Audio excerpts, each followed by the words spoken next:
उत्तर प्रदेशाच्या देवराई जिल्ह्यात एक धक्कादायक प्रकार घडला आहे। मोमो खाऊ घालण्याच्या बदल्यात एका शाळकरी विद्यार्थ्याकडून जवळपास 85 लाख रुपयांचे दागिने घेण्यात आले।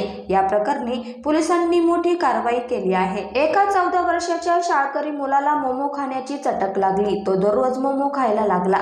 आरोपींनी याचाच फायदा घेण्यास सुरुवात केली। एका मोमो प्लेटच्या बदल्यात एक दागिनाची आठ त्यांनी मुलापुढे ठेवली। यानंतर अल्पवयीन मुलगा मोमोसाठी स्वतःच्याच घरातील दागिने चोरू लागला। या प्रकरणी मुलाचे वडील विमलेश मिश्रा यांनी पोलिसांकडे तक्रार दाखल केली आहे।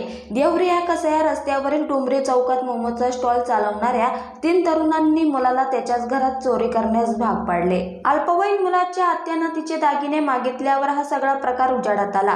कुटुंबाने दागिने ठेवलेलं कपाट उघडलं तेव्हा तिथे एकही दागिना नव्हता। त्यामुळे कुटुंबाला धक्काच बसला। यानंतर कुटुंबाने मुलाकडे चौकशी केली। मोमोच्या बदल्यात दागिने दिल्याचं मुलानं कुटुंबाला सांगितलं।